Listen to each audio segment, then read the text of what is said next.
বিসমিল্লাহ আলহামদুলিল্লাহ ওয়াসসালাতু ওয়াসসালামু আলা রাসূলিল্লাহ ওয়া বাদ। সুপ্রিয় দর্শক, আসসালামু আলাইকুম ওয়া রাহমাতুল্লাহি ওয়া বারাকাতুহু। দর্শক, আজকে আমরা আলোচনা করব এই তো কয়েকদিন আগে আমাদের দেশে সহ ইন্ডিয়াতে বা বিভিন্ন জায়গায় দুর্গা পূজা হয়ে গেল। তো আমরা আজকে দুর্গা পূজা সম্পর্কে আলোচনা করব আজকের সনাতনী ধর্মের লোকদের মা দুর্গা দেবী সম্পর্কে।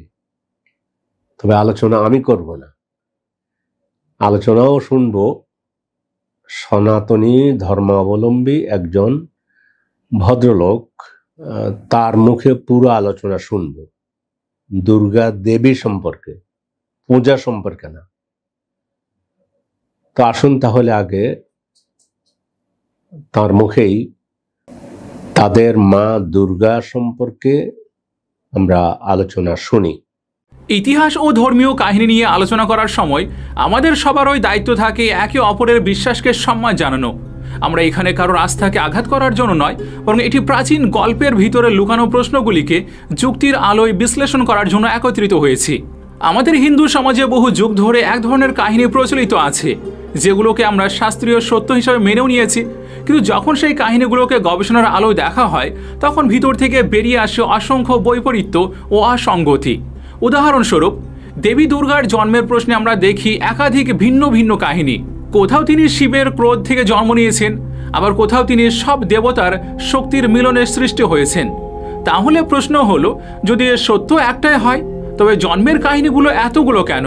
সেই সাথে দেবতারা যদি মহিষাসুরকে দমন করতে ব্যর্থ হন এবং শেষে মিলিত শক্তি দিয়ে এক নারীকে তৈরি করতে হয়, তবে সেই দেবত্বের প্রকৃত অর্থ কী? আজকের আলোচনায় আমরা খুঁজে দেখব কিভাবে এই দ্বন্দ্ব, বৈপরীত্য ও কাহিনীর ভিন্নতা আসলে প্রমাণ করে যে এগুলো ঈশ্বর প্রদত্ত সত্য নয়, বরং মানুষের তৈরি কথা মাত্র। আচ্ছা, আপনাদেরকে জানিয়ে রাখি, এখানে আমরা সেই প্রশ্ন তুলব যাতে অন্ধবিশ্বাস নয়, বরং চিন্তা, বিশ্লেষণ ও গবেষণার মাধ্যমে বিষয়গুলো বোঝা যায়। মনে রাখবেন, আলোচনার উদ্দেশ্য কাউকে আঘাত করা নয়, বরং বিষয়টিকে গভীরভাবে উপলব্ধি করা। তাহলে চলুন আমরা বেশি দেরি না করে প্রধান অংশের দিকে এগিয়ে যাই। যেহেতু আমাদের মেইন টপিক হলো দেবী দুর্গাকে নিয়ে, সেই জন্য আমরা দুর্গার চরিত্র নিয়েই আলোচনা করব। তাই প্রথমে আসি, দুর্গার জন্ম কবে, কিভাবে এবং কোথায় হয়েছিল। তো এই বিষয়ে অনেক কাহিনী গড়ে তোলা হয়েছে, অর্থাৎ যদি কারোর জন্ম হয় তার প্রক্রিয়া একটাই হবে, বহু নয়। কিন্তু এখানে আমি আপনাকে দুর্গার জন্মের দুইটি ভিন্ন প্রক্রিয়ার কথা তুলে ধরব। আর এই সব কিছু শুনে আপনার মনে স্বাভাবিকভাবে প্রশ্ন উঠবে, আর সেই প্রশ্নগুলোই আপনাকে নাড়া জাগাবে। দেখুন, দুর্গার গল্প শুরু হয় দক্ষিণ ভারত থেকে। বলা হয় যে দক্ষিণ ভারতে এক রাজা ছিলেন, রাজা দক্ষ নামের। তার রাজবাড়িতেই দুর্গার জন্ম হয়, আর এখান থেকে দুর্গা ও মহাদেবের সম্পর্কেরও সূত্রপাত বোঝা যায়। রাজা দক্ষের একজন কন্যা ছিলেন, মহাদেবের পত্নী সতী উমা, অর্থাৎ রাজা দক্ষের মেয়ে ছিলেন শিবের স্ত্রী। তো একসময় রাজা দক্ষ দেবতাদের একটি মহাযজ্ঞে আমন্ত্রণ জানান। সেই যজ্ঞ ছিল ভীষণ মহৎ, আর চারিপাশে তার হয়ে আলোচনা হচ্ছিল। সেই খবর রাজা দক্ষের কন্যা সতীও শুনলেন, আর তিনি স্থির করলেন যে পিতার যজ্ঞে যাবেন। কিন্তু তিনি স্বামীর অনুমতি নিলেন না, মানে শিবকে সঙ্গে নিলেন না। একাই তিনি যজ্ঞে যোগ দিতে রওনা হলেন এবং বাবার রাজপ্রাসাদে পৌঁছে গেলেন। কিন্তু যজ্ঞে তাকে আমন্ত্রণ জানানো হয়নি। তো সেখানে গিয়ে সতী দেখলেন যে রাজা দক্ষ তাকে ভীষণভাবে অপমান করলেন। শুধু তাকেই নয়, তার স্বামী শিবকেও অপমান করলেন, আর তার স্বামীকে নিন্দা করতে লাগলেন, বিদ্রোহ করতে লাগলেন। কে করলেন? রাজা দক্ষ, শিবের শ্বশুর। তো যখন রাজা দক্ষ সতীকে এতটা অপমান করলেন, তখন সতী ক্রোধে নিজের শরীরকে সেই যজ্ঞের আগুনে সমর্পণ করে আত্মহুতি দিলেন, মানে তিনি আগুনে পুড়ে মৃত্যুবরণ করলেন। আর এই খবর যখন মহাদেবের কানে পৌঁছালো, তখন তিনি চরম দুঃখ আর প্রবল ক্রোধে ভরে উঠলেন। আর সেই ক্রোধের অগ্নি থেকেই দুর্গার জন্ম হয়। তাহলে এখন দেখুন, এখানে দুর্গার জন্ম হচ্ছে শিবের ক্রোধ থেকে। অথচ প্রশ্নটা খুব স্পষ্ট, যে কোনো প্রাণীর জন্ম পুরুষ ও নারীর মিলনের মাধ্যমে হয়। পশু হোক, মানুষ হোক কিংবা ক্ষুদ্র কীট পতঙ্গ, জন্মের প্রক্রিয়া সর্বত্র একই। কিন্তু এখানে দেখানো হচ্ছে শিবের ক্রোধের অগ্নি থেকে দুর্গার জন্ম হলো। সেই জন্য এখানে প্রথম সন্দেহ তৈরি হয়, দুর্গার জন্ম কি সত্যি স্বাভাবিক, নাকি গল্পে বিরোধ রয়েছে? কারণ দুর্গা এখানে জন্ম নিয়ে রাজা দক্ষকে হত্যা করলেন। অর্থাৎ এই কাহিনী অনুযায়ী দুর্গার সৃষ্টি হয়েছিল কেবল দক্ষকে ধ্বংস করার জন্য। আর এটি হলো গল্প নাম্বার 1। এবার আসি দ্বিতীয় কাহিনীতে। আচ্ছা, এখানে একটা জিনিস ভক্তরা বলেন যে না না, ওটা অন্য দুর্গা ছিল। কিন্তু প্রশ্ন হলো, নাম তো একটাই রাখা হয়েছে, যদি আলাদা হতো তবে আলাদা নাম কেন দেওয়া হলো না? যাই হোক, দ্বিতীয় কাহিনী আপনাকে আরও নাড়া দেবে, কারণ এই কাহিনীতে দেখা যায় ঈশ্বর নিজেও ক্ষুদ্র হয়ে যান, এমনকি নিজেরও সৃষ্টিকে ধ্বংস করার ক্ষমতা রাখেন না। আর এই গল্প হলো মহিষাসুরের গল্প। নাম উচ্চারণ করতে শরীর কাঁপতে শুরু করে, এতটাই নাটকীয়তা আছে এতে। তাহলে এই কাহিনীর শুরু কিভাবে হলো চলুন সেটাও জানি। ভক্তদের মতে ব্রহ্মা, বিষ্ণু ও মহেশ এই ত্রিদেবই মহাবিশ্ব সৃষ্টি করেছেন, আর মহিষাসুরও নাকি তাদেরও সৃষ্টি ছিল। অর্থাৎ মহিষাসুর ছিলেন তাদেরও সৃষ্টি করা জীবেরও একটি অংশ। কিন্তু ঘটনা কি ঘটল? মহিষাসুর এত শক্তিশালী, এত প্রভাবশালী হলেন যে দেবতাদের ঘুম হারাম হয়ে গেল। স্বর্গে তার প্রভাব দিন দিন বাড়ছিল। দেবরাজ ইন্দ্র পর্যন্ত ভয়ে কাঁপতে লাগলো, ভয় পাচ্ছিল যে মহিষাসুর এসে তার সিংহাসন দখল করে নেবে। দেবতারা আতঙ্কে দিশেহারা হয়ে এদিক ওদিক ছোড়াছুটি করতে লাগলো। এরপর একদিন ইন্দ্র দৌড়ে গিয়ে শিবের কাছে সাহায্য প্রার্থনা করলেন, প্রভু, মহিষাসুরের দাপটে আমরা সবাই ভয়ে আছি, আমাদেরকে রক্ষা করুন। কিন্তু বেচারা শিবও কিছু করতে পারলেন না, কারণ মহিষাসুর তো তাদের চেয়েও শক্তিশালী হয়ে উঠেছিল। আর এখানে শিবের তৃতীয় নয়নও অকেজো হয়ে গেল, তার ত্রিশূলও ব্যর্থ হয়ে গেল। এমনকি গণেশও, যিনি বহু দানব ধ্বংস করেছিলেন, সেও মহিষাসুরের বিরুদ্ধে অসহায় হয়ে পড়লেন। আর সবচেয়ে আগে অকেজো হয়ে গেল ইন্দ্রের বজ্র। ইন্দ্রের বজ্র যখন কোনো কাজই আসলো না, তখন বোঝা গেল মহিষাসুর কতটা শক্তিশালী আর কতটা প্রভাবশালী হয়ে গিয়েছে। এবার যখন দেবতাদের নিজেদেরই অস্ত্র, নিজেদের শক্তি অকেজো হয়ে পড়ে, প্রশ্ন আসে, যদি ঈশ্বর নিজের সৃষ্টিকে পরাস্ত করতে না পারে তবে তিনি কিসের ঈশ্বর? যাই হোক, এবার দেখুন, বিষ্ণুর হাতে চক্র ব্যর্থ হয়ে গেল, কারণ মহিষাসুর এতটাই দুর্দান্ত ছিল। অর্থাৎ যারা তাকে সৃষ্টি করেছিল তারাই বুঝতে পারেনি যে তিনি এত শক্তিশালী হয়ে উঠবেন।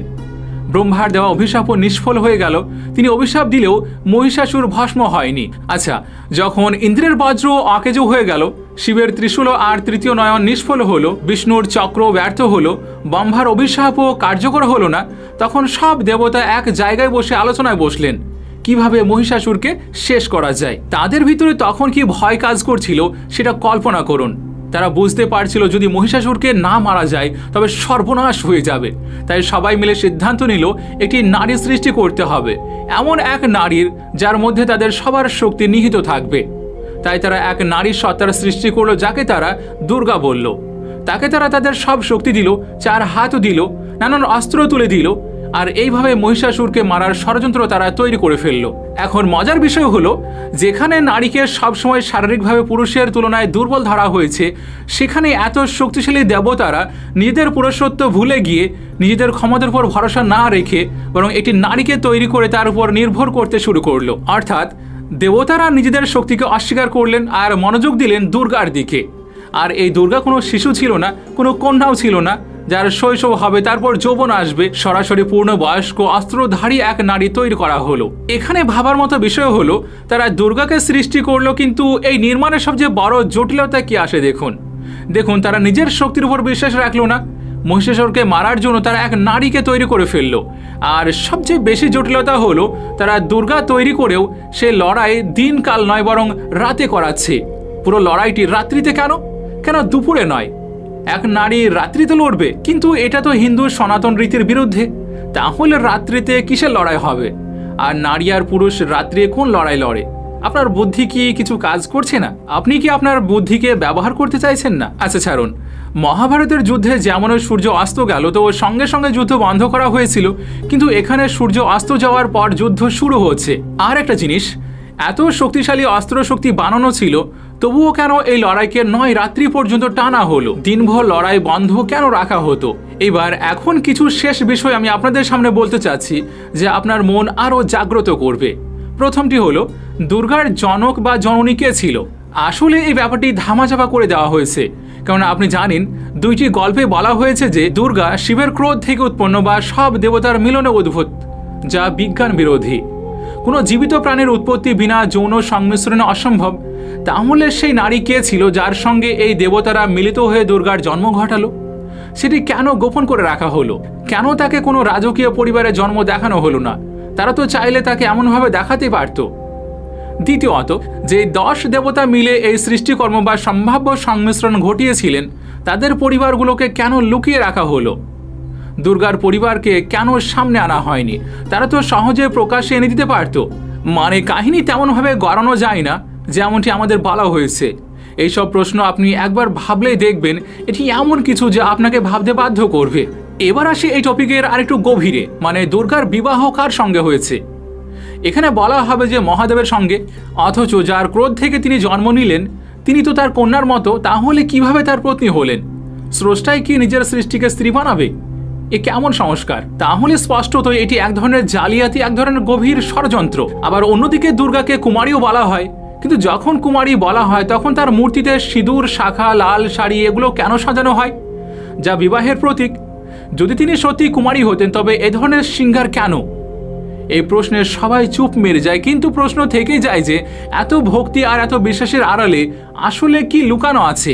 আরও আশ্চর্যের বিষয় হলো, দুর্গার মূর্তি তৈরি করার সময় কলকাতার সোনাগাছির যৌনপল্লীর আঙিনার মাটি এনে মূর্তিতে মেশানো হয় কেন? আর সেটিও অত্যন্ত দামি দিয়ে কেনা হয়। এর দ্বারা কি বোঝানো হয়? কেন এই অদ্ভুত প্রথা চালু রাখা হয়েছে? তবুও মানুষ চোখ বুঝে শুধু বিশ্বাস করে এ আমাদের দেবী। এগুলো কি সত্যি ঈশ্বর প্রদত্ত শাস্ত্রীয় সত্য, নাকি মানুষের তৈরি গল্প আর প্রথার ফসল? দেখুন, আমাদের কাজ কাউকে আঘাত করা নয়, বরং সমাজের সামনে সেই প্রশ্নগুলো তুলে ধরা যেগুলো হাজার বছর ধরে অন্ধবিশ্বাসের আড়ালে চাপা পড়ে আছে। এখন সিদ্ধান্ত আপনার। আপনি কি এখনো চোখ বুঝে বিশ্বাস করবেন, নাকি খোলা মনে চিন্তা করবেন? দর্শক, এতক্ষণ যাবৎ আপনারা ধৈর্য ধরে সনাতনী ধর্মাবলম্বীদের মা দুর্গা সম্পর্কে যা জানলেন, ভিডিওতে যা আলোচনা করা হলো, ওই ধর্মেরই একজন ভদ্রলোক সে আলোচনা মোটামুটি গুছিয়ে নিলে অল্প কথার মধ্যে এটা দাঁড়ায়, স্রষ্টা কি তার সৃষ্টিকে স্ত্রী বানাবে? অন্যদিকে দুর্গাকে কুমারীও বলা হয়ে থাকে। তো কুমারী যদি হয় তাহলে তার মূর্তিতে সিঁদুর, শাখা ও লাল শাড়ি এগুলো দিয়ে কেন সাজানো হয়, যা বিবাহের প্রতীক? কুমারী হলে তো বিবাহের এই সমস্ত প্রতীক যেগুলো বলা হয়েছে এটা হওয়ার কথা না। আরও আশ্চর্যের বিষয় হলো, দুর্গার মূর্তি তৈরির সময় কলকাতার সোনাগাছির যৌনপল্লীর আঙ্গিনার মাটি এনে মূর্তিতে মেশানো হয়, আর সেটি অত্যন্ত দাম দিয়ে কেনা হয়। এ ছিল দুর্গা সম্পর্কে সনাতন ধর্মীর একজন ভদ্রলোকের মূল্যায়ন। দর্শক, আজ এ পর্যন্তই। হাযা ওয়া সাল্লাল্লাহু ওয়া সাল্লামা আলা নবিয়িনা মুহাম্মদ ওয়া আলা আলিহি ওয়া সাহবিহি আজমাইন। ওয়াসসালামু আলাইকুম ওয়া রাহমাতুল্লাহি ওয়া বারাকাতুহু। আল্লাহ আমার রাত, এই রবি আমার সব, দমে দমে তনু মনে তারি অনুভব।